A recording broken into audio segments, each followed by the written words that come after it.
Hello everyone, this is Pragya Pandey from Rouse Academy for Competitive Exams Bhopal, and this is our special series on daily news review. In our previous video I have asked few questions, so let's see their solution first. So the first question was, when was the first National Unity Day was observed, and correct answer for this question is 31st October 2014. Next question was, at which place Defense Ministry is setting up DRDO Industry Academia Center of Excellence, and correct answer for this question is IIT Roorkee. देखिए, इसके अलावा जब हम videos को देख रहे होते हैं, मैं बीच बीच में आपसे कुछ सवाल भी करती हूँ. आप इन क्वेश्चंस के आंसर कोशिश करा करें कि आप इनको अटेम्प्ट करें, बिकॉज ये आपकी प्रिपरेशन को एक नई उड़ान देंगे. ऐसे ही प्रीवियस वीडियो में हमने कुछ क्वेश्चंस डिस्कस करे थे, लाइक इंडिया की अगर हम बात करें तो नेशनल एक्वेटिक एनिमल इंडिया का क्या है. सो करेक्ट आंसर इस क्वेश्चन के लिए है गैंगेटिक डॉल्फिन्स, जिनको 18 मई 2010 को national aquatic animal of India declare किया था. इसके अलावा हमने एक और सवाल यहाँ पर देखा था कि कौन सी जगह पर अलकनंदा और भागीरथी मिलती हैं और किस प्रयाग का यहाँ पर वो फॉर्मेशन करती हैं. तो इस क्वेश्चन का करेक्ट आंसर था देव प्रयाग. एक और क्वेश्चन मैंने आपसे यहाँ पर पूछा था कि सरदार वल्लभ भाई पटेल को सरदार की संज्ञा कहाँ पर मिली थी और किसने दी थी. तो 1928 के बारदोली सत्याग्रह के टाइम इनको वहाँ की जो महिलाएं हैं बारदोली की, उन्होंने सरदार की संज्ञा दी थी, जिसका मतलब होता है chief of leader. Last question which I asked in yesterday's discussion, central vigilance commission. तो इसको इस्टेब्लिश किया गया था 1964 में on the recommendation of committee on prevention of corruption headed by Shri के संथानम. देख लेते हैं तो आज की न्यूज़ में क्या है. Supreme Court puts an end to 2 finger test on rape survivor. देखिए, यहाँ पर इस पूरे कॉन्टेक्स्ट या इस पूरी न्यूज़ को समझने के पहले आपको ये जानना ज़रूरी है कि 2 फिंगर या 3 फिंगर टेस्ट बेसिकली क्या होता है. So this test is conducted to check whether the victim can be rape or sexual assault survivor, has had recent sexual intercourse. The test includes an inspection of hymen. तो यहाँ पर ये check किया जाता है कि whether the hymen is torn or not. Okay, so ये एक कॉन्सेप्ट लेकर चला जाता है कि जो वजाइनल ओपनिंग पर हाइमन होता है वो तभी ब्रेक हो सकता है. It can only be torn only if the woman has had any sexual intercourse. चलिए, now the question arises, how is the test conducted. So basically the 2 finger test is performed by a doctor who inserted 2 or 3 fingers into the vaginal canal of the rape survivor or sexually assault survivor to check the laxity of her muscles and determine if she has been sexually active or not. Next question arises, क्या ये 2 finger test scientifically accepted है. तो इसका answer है big no, है ना. According to medical experts क्या बोलना है कि साइंस ने ये प्रूव कर दिया है कि हाइमन जो है वो कोई रिलायबल सोर्स नहीं है वजाइनल पेनिट्रेशन का. ठीक है, ये जो प्रूफ करे कि भाई वजाइनल पेनिट्रेशन हुआ है. जो हाइमन है वो एक थिन मैम्ब्रेन होती है वजाइना में, जो कि किसी भी रीज़न से रैप्चर हो सकती है, right. Day to day work activities में, फिजिकल एक्टिविटीज़ में, अगर कोई स्पोर्ट्स में एक्टिव है तो भी वो ब्रेक हो सकती है. तो इसको टोटली डिनाई किया जा चुका है साइंटिफिकली, बट स्टिल 2020 में हमारे यहाँ इस टेस्ट को किया जा रहा था. ठीक है, अब देखिए, सबसे पहले इस आर्टिकल को समझ लेते हैं कि आर्टिकल में क्या बात बोली गई है. सुप्रीम कोर्ट ने टोटली मना कर दिया है, बैन लगा दिया है 2 फिंगर या 3 फिंगर टेस्ट पर, जो कि रेप विक्टिम्स या सेक्सुअल असॉल्ट सर्वाइवर्स के ऊपर किया जाता है. 2013 में भी सुप्रीम कोर्ट इस तरीके के टेस्ट को, 2 फिंगर टेस्ट को विक्टिम्स के ऊपर पूरी तरीके से डिनाई कर चुका है, क्योंकि ये उनके राइट टू प्राइवेसी और डिग्निटी को हैम्पर करता है. Also in 2018, you should remember that the United Nations Human Rights, United Nations Women and the World Health Organization called for a ban on 2 finger test in order to eliminate violence against women and declared it as medically unnecessary, oftentimes painful, humiliating, degradeful and traumatic practice which must end. उसके बाद 2014 का वो time था जब health ministry ने भी 2 finger test के लिए गाइडलाइंस रिलीज़ करी थी, बट स्टिल ये टेस्ट लगातार चल रहा था। अब देखिए हुआ क्या है कि इसके बैन होने के बाद भी बहुत सारी ऐसी एजेंसीज़ हैं, जब उनके पास सेक्सुअल असॉल्ट या रेप विक्टिम्स के कोई केसेस पहुंचते हैं तो वो 2 या 3 फिंगर टेस्ट को कंडक्ट कराती हैं, जो कि उन विक्टिम्स की पहले तो right to privacy, right to dignity का बहुत बड़ा हनन करता है। देखिए यहाँ जजमेंट में ये बात बोली गई है, इस जजमेंट को लीड किया है DY चंद्रचूड़ ने। उन्होंने यहाँ पर इकलौता इसका रीज़न बताया है कि ये टेस्ट जो है ये रिग्रेसिव है और काफ़ी ट्रॉमेटाइजिंग है। ठीक है, एक जो सेक्सुअल असॉल्ट या फिर रेप विक्टिम है, आप उसके ऊपर अगर इस तरीके के टेस्ट कर रहे हैं ये देखने के लिए if whether the woman or girl was habituated to sexual intercourse or not, ये कहीं ना कहीं उनकी जो मेंटल पीस है एक तो उसको भी ख़राब कर रहा है, साथ में उनकी जो डिग्निटी है उसको भी पूरी तरीके से ख़राब कर रहा है। देखिए यहाँ पर एक बहुत अच्छा स्टेटमेंट भी इन्होंने बोला है, आप इसे रीड कर सकते हैं और लिख भी सकते हैं अपने एग्जाम्स में, that previous sexual experiences is immaterial to the question of conduct. DY Chandrachud ने ये भी लाइन ऐड करी है कि किसी महिला को सिर्फ इस वजह से विश्वास नहीं किया जाना कि उसके साथ रेप हुआ है जस्ट बिकॉज वो सेक्सुअली एक्टिव थी, ये पूरी तरीके से गलत है। और इस तरीके की विचारधाराओं को अगर हम कैरी करके आगे चल रहे हैं तो वो भी कहीं ना कहीं बहुत गलत है। देखिए आगे यहाँ पर देख लेते हैं कि ये क्या बोल रहे हैं कि this so called test has no scientific basis and neither proves nor disproves allegations of rape. देखिए प्रूफ तो ये कुछ कर नहीं रहे हैं, लेकिन उसकी जगह ये टेस्ट क्या कर देते हैं, किसी भी विक्टिम को रीविक्टिमाइज कर देते हैं, री ट्रॉमेटाइज कर देते हैं ऐसी महिला को या लड़की को जो ऑलरेडी इस असॉल्ट को फेस कर चुकी है, और कहीं ना कहीं उसकी डिग्निटी पर प्रश्न चिन्ह लगा देते हैं। ठीक है, तो इसके लिए कोर्ट ने ये बोला है कि इस तरीके की ये जो 2 फिंगर टेस्ट है या 3 फिंगर टेस्ट है ये टोटली बंद हो जाने चाहिए और अब इनका यूज़ नहीं होगा। देखिए इसी के साथ कोर्ट ने 2013 का जो अमेंडमेंट हुआ था in section 53A in the Indian evidence act, उसको भी यहाँ पर हाईलाइट करके बोला है कि the evidence of a victim character और her previous sexual experience with any person shall not be relevant to the issue of consent or the quality of consent in the prosecution of sexual offences। चलिए next देख लेते हैं। तो justice JS Verma committee की report, आपको अगर याद हो तो ये रिपोर्ट बहुत इंपॉर्टेंट है, इनफैक्ट ये कमेटी बड़ी इंपॉर्टेंट है। निर्भया केस के बाद इस कमेटी को इस्टेब्लिश किया गया था 2012-13 में।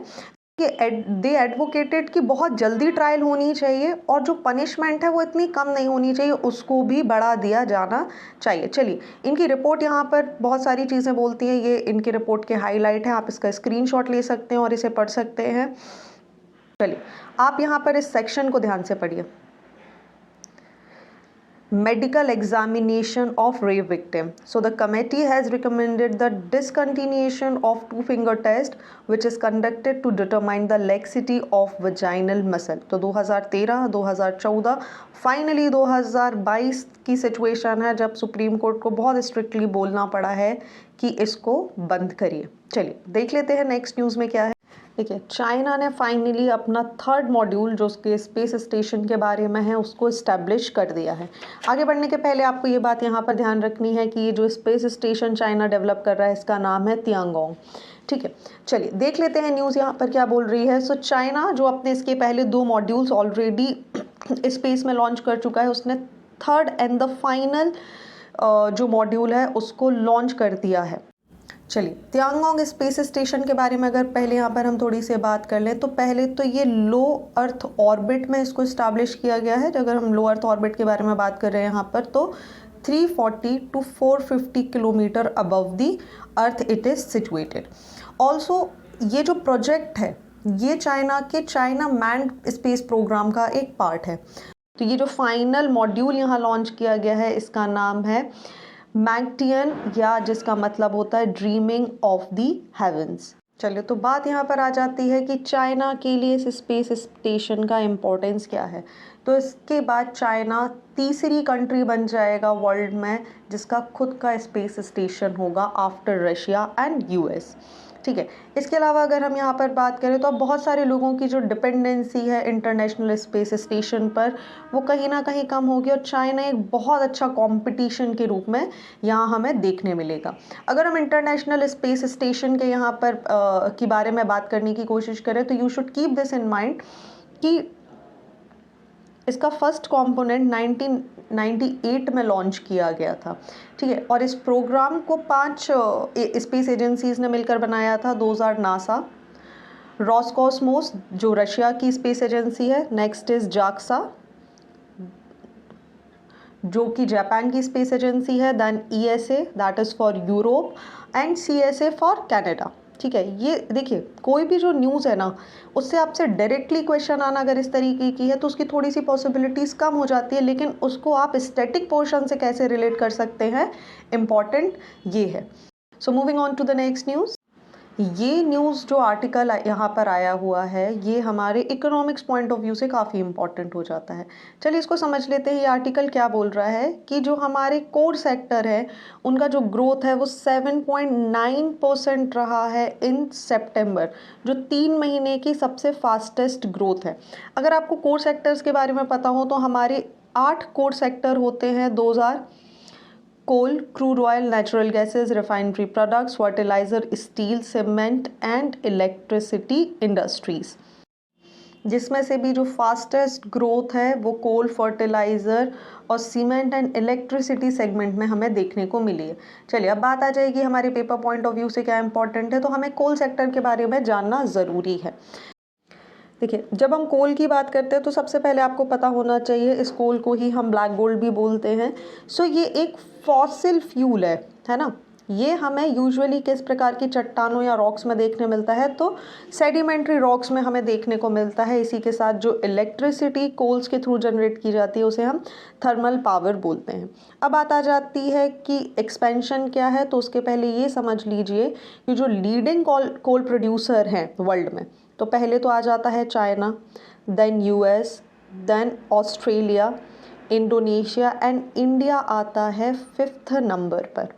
अब बात आ जाती है कि इंडिया में इसका डिस्ट्रीब्यूशन हमें कहाँ देखने मिलता है, तो यूजुअली इंडिया में हमें 2 तरीके के कोल्स का डिस्ट्रीब्यूशन देखने को मिलता है।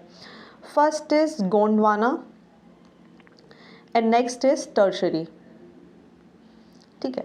चलिए गोंडवाना की अगर हम यहाँ पर बात करें तो ये लगभग 250 मिलियन साल पुराने हैं, है ना। और इनका जो एक्सपेंशन है वो हमें दामोदर वैली जो कि झारखंड और वेस्ट बंगाल में आती है, महानदी, गोदावरी और नर्मदा वैली में हमें इनको देखने के लिए मिलते हैं। इंडिया में जितना भी कोल मिलता है ना उसका 98% हमें गोंडवाना डिस्ट्रीब्यूशन से ही मिलता है। वहीं अगर हम टर्शियरी डिस्ट्रीब्यूशन की बात करें तो ये लगभग 15 से 16 मिलियन पहले इनका फॉर्मेशन होना स्टार्ट हुआ था। अब इनका अगर एक्सटेंशन की हम बात करें तो ये हमें majorly Assam, Meghalaya, Nagaland, Jammu Kashmir, Himalaya, north and north east basically and foot hills of Darjeeling जैसे एरियाज़ में इनको देखने के लिए मिलता है। साथ ही अब इन दोनों में डिफरेंस क्या हो जाता है, तो पहली बात टर्शरी कोल जो है वो कार्बन में लो होता है, लेकिन वहीं ये सल्फर और मॉइस्चर में हाई होता है। अब एक बात याद रखिएगा कि कोल अगर कार्बन में लो है तो वो उतना ही कम अच्छा है ना। Along with that you should also remember कि हमारे पास 4 तरीके के कोल हमें मिलते हैं।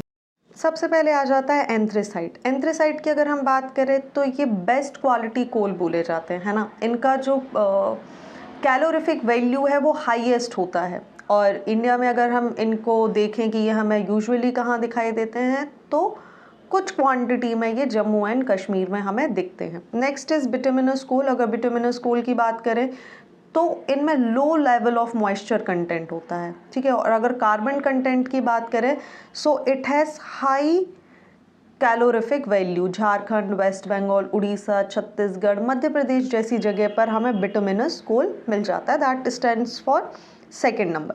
Third comes lignite. अगर इसके कार्बन कंटेंट की बात करें तो सिर्फ 40 से 55% कार्बन कंटेंट ही इसमें होता है और मॉइस्चर इसमें ज़्यादा होता है।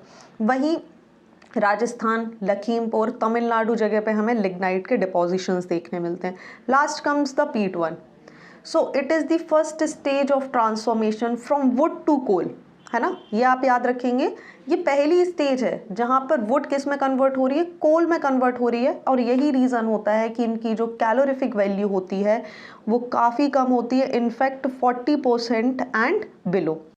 उत्तम, ये एक एप्लीकेशन है, आपको मुझे इसका फुल फॉर्म बताना है और साथ ही ये बताना है कि इसका संबंध किस चीज़ से है।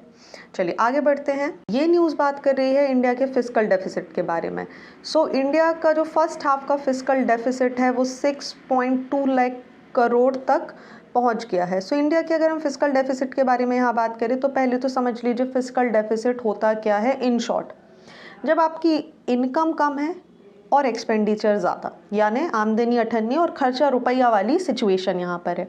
पहले देख लेते हैं आर्टिकल यहाँ पर हमसे क्या बोल रहा है। सो अप्रैल से लेके सितंबर तक की अगर हम बात करें तो जो हमारा फिस्कल डेफिसिट है वो 37.3% तक रोज गया है, और जो मैक्सिमम यहाँ पर एक्सपेंडिचर गवर्नमेंट का हुआ है वो fertiliser, food and fuel subsidies के ऊपर हुआ है। देखिए ये जो राइज हुआ है ना, ये अभी सिर्फ 6 महीने के फिस्कल डेफिसिट के बारे में यहाँ पर बात की जा रही है, लेकिन जो ऑफिशियल डेटा है उसका बोलना ये भी है कि ये फिस्कल डेफिसिट जो है यूनियन गवर्नमेंट का, जो स्पेंडिंग चल रही है बिल्स के ऊपर, वो एक्सपेक्टेड है कि वो 2 लाख करोड़ तक का फिस्कल डेफिसिट क्रिएट कर सकती है as per the several economist. देखिए इसी के साथ आप आर्टिकल में देख पा रहे हो कि जो हमारा नेट टैक्स कलेक्शन है वो भी इंक्रीज हुआ है ना, 10.12 लाख करोड़ रुपीस। तो अब यहाँ पर बात आ जाएगी कि भाई टैक्स तो बढ़ रहा है, इनकम तो हमारे पास हो ही रही है, लेकिन जो सब्सिडीज़ है ना, सब्सिडीज़ बिल भी हमारे काफ़ी ज़्यादा इंक्रीज़ हो चुके हैं। देखिए एक चीज़ यहाँ पर ऐसे समझ लीजिए कि अगर फिस्कल डेफिसिट आपकी कंट्री का हाई है, दैट मीन्स कहीं ना कहीं ये पता चल रहा है कि हम बोरोइंग्स भी बहुत ज़्यादा कर रहे हैं। अब बोरोइंग्स ज़्यादा होंगी तो इन बोरोइंग्स पे हमें इंटरेस्ट भी देना पड़ेगा, और ultimately it leads to the डेप्टनेस, है ना। लेकिन अब इसकी एक और कंडीशन हो जाएगी। दूसरी सिचुएशन क्या बोलेगी कि सपोज हमने बोरोइंग्स तो की हैं, है ना, लेकिन उसी के साथ अगर हमारा ग्रोथ रेट भी अच्छा है ना, तो क्या होगा, ये फिस्कल डेफिसिट की जो सिचुएशन है, ये जो बोरोइंग की सिचुएशन है, ये हमारे लिए बुरी नहीं होगी। इसको कुछ इस तरीके से समझ लीजिए एग्जाम्पल से। देखिए जब भी हम फिस्कल डेफिसिट की बात करते हैं तो ये कन्फ्यूजन्स हमारे दिमाग में रहते हैं, इसी को दूर करने के लिए I am explaining this much. Suppose आपके पास 100 रुपीज़ है ना, अब आपने जो भी बोरोइंग लिया है उस पर आपको 10% के हिसाब से बोरोइंग चुकाना पड़ रहा है, तो आपका खर्चा कितना हो गया, 110 रुपये। ये तो हो गई पहली कंडीशन। दूसरी कंडीशन क्या बोल रही है, ठीक है आपके पास 100 रुपये हैं, आपको बोरोइंग्स कितनी देनी पड़ रही हैं, 10%, लेकिन इस 100 रुपये पर आपकी जो ग्रोथ रेट है वो भी 20% है, दैट मीन्स 120 रुपीज़। इसीलिए अगर आपके पास बोरोइंग है, अलॉन्ग विद दैट बोरोइंग अगर आपके पास गुड ग्रोथ रेट है, तो इस तरीके की सिचुएशन बुरी नहीं बोली जाती। नेक्स्ट आर्टिकल क्या बोल रहा है, यहाँ पर आप देख सकते हैं। However, a rise in goods and services tax receipts helped by a picking up in urban demand and higher inflation could help to meet the budgeted fiscal deficit target। इसको समझ लीजिए ये क्या लाइन बोल रही है। देखिए डिमांड इंक्रीज हो रही है, राइट, डिमांड इंक्रीज हो रही है, दैट मीन्स उस चीज़ का कंजम्पशन भी हो रहा होगा। अब कंजम्पशन हो रहा है तो दैट मीन्स ऐसी चीज़ों पर जीएसटी भी तो पे की जा रही है ना, तो नेट कलेक्शन भी आपका इम्प्रूव होगा। या इसको इस तरीके से बोल दें, अगर जीएसटी या टैक्स कलेक्शन हमारा इम्प्रूव हो रहा है, दैट मीन्स कहीं ना कहीं प्रोपोर्शनली उसका डिमांड भी बढ़ रहा है ना। तो ये गवर्नमेंट का बोलना ये है कि अगर जीएसटी या डिमांड जैसी सिचुएशन हमारी इंक्रीज हो रही है तो ये हमें इस इन्फ्लेशन को कट डाउन या कट शॉर्ट करने में काफ़ी ज़्यादा मदद करेंगी। नेक्स्ट न्यूज़ को देख लेते हैं, that talks about decentralise MG NREGAs for better implementation says government study. देखिए आर्टिकल यहाँ पर क्या बात करने की कोशिश कर रहा है, पहले तो महात्मा गांधी नरेगा स्कीम क्या बोलती है कि 100 डेज का वर्क दिया जाएगा। अगर हम इस पूरे न्यूज़ को क्रक्स करने की बात करें तो मिनिस्ट्री ने रिसेंटली एक पब्लिक रिपोर्ट तैयार की है 6 कॉमन रिव्यूज़ को लेकर, ठीक है, जिसके हिसाब से इन्होंने लगभग 7 स्टेट्स को यहाँ पर सर्वे किया था। ये स्टेट्स थे आंध्र प्रदेश, अरुणाचल प्रदेश, कर्नाटका, नागालैंड, गुजरात, झारखंड, हिमाचल प्रदेश और यूटीज़ में जम्मू एंड कश्मीर। इस रिपोर्ट का जो इम्प्लीमेंटेशन या क्रक्स निकल कर आया वो ये था कि जो स्कीम है इसमें बहुत सारी गड़बड़ियाँ चल रही हैं और इसको डिसेंट्रलाइज करना हमारे लिए बहुत ज़्यादा ज़रूरी है ना। तो पहली प्रॉब्लम तो इन्होंने क्या बोली कि पहले तो टाइम पे सैलरी ही नहीं मिल रही है ना, या जो वेजेस हमें मिल रहे हैं वो सफिशिएंट नहीं है। अगर एग्जाम्पल है नागालैंड तो 212 रुपये प्रतिदिन के हिसाब से मजदूरी दी जा रही है। वहीं एक कोई प्राइवेट ठेकेदार अगर है तो वो 600 से 700 रुपये पर डे तक क्या दे रहे हैं, मजदूरी दे रहे हैं। तो ये कहीं ना कहीं एक बहुत बड़ा लैग दिखा रहा है। उसके अलावा फंड डिस्पर्सल की यहाँ पर बहुत प्रॉब्लम हो रही है। देखिए इस पूरी स्टडी के को ऑथर हैं और जिनका नाम है प्रोफेसर राजेंद्र नारायण, जो कि अजीज़ प्रेमजी यूनिवर्सिटी में भी हैं। इन्होंने एक बहुत अच्छा सा स्टेटमेंट दिया है कि पास्ट कुछ ईयर्स में जो फंड मैनेजमेंट है जिसको सेंट्रलाइज कर दिया गया है, instead of paying them to the gram sabha in advancing, ये काफ़ी प्रॉब्लमेटिक सिचुएशन क्रिएट कर रहा है लोगों के लिए, है ना। अब एक तो काम फ्लेक्सिबल नहीं है, टारगेट अचीव करने पड़ रहे हैं, तो ग्राम सभा के हाथ में पावर नहीं है कि वो लोगों की कंडीशन या कैपेसिटी या उनकी विलिंगनेस को देखते हुए, है ना, या लोकल कंडीशंस को ध्यान में रखते हुए, कम्युनिटी की रिक्वायरमेंट को देखते हुए कोई काम करवाए। अब उन्हें क्या करना पड़ रहा है, टारगेट के पीछे भागना पड़ रहा है, जो कहीं ना कहीं अनफेवरेबल सिचुएशन है। चलिए, so it's time for current oriented one liners and first news is World Vegan Day is celebrated every year on November 1st to encourage people to follow the vegan lifestyle and spread awareness about veganism.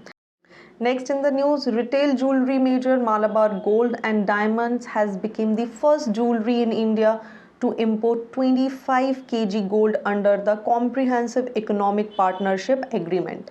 Next, Spain defending champions won the FIFA Under-17 Women's World Cup against the first-time finalist Colombia. FIFA Under-17 Women's World Cup was played between Spain and Colombia in the Patil Sports Stadium, Mumbai. Next, the International Union of Geological Sciences, that is one of the largest scientific organization of UNESCO, has recognized the Mawal Cave that is located in the East Khasi Hills district of Meghalaya. Next, Satwik Siraj and Chirag Shetty has won French Open men's double title. On November 1st, Madhya Pradesh, Karnataka, Chhattisgarh, Haryana, Punjab, Kerala, Andhra Pradesh, Tamil Nadu states are observing Formation Day, while Delhi, Chandigarh, Puducherry, Lakshadweep and Andaman and Nicobar were given the status of Union Territory on this particular day. So it's a quiz time and first question is, who won the FIFA Under-17 Women's World Cup? Next question is, Tiangong is a space station of which country? And you know the correct drill. आपको सही answer हमें comment section में बताना है। तो आज के लिए इतना ही। आप हमारे बैचेस ज्वाइन कर सकते हैं for UPSC, MPPSC, civil services examination. We have dedicated faculty for both the examination. You can also visit the Raus academy for competitive exams Bhopal in MP Nagar Zone 2 Bhopal. So thank you for watching this video. Do not forget to hit like button, comment your valuable feedback and also press the subscribe button to never miss any updates. Please follow us on Instagram and Facebook. Links are given below in the description box. Thank you and see you tomorrow.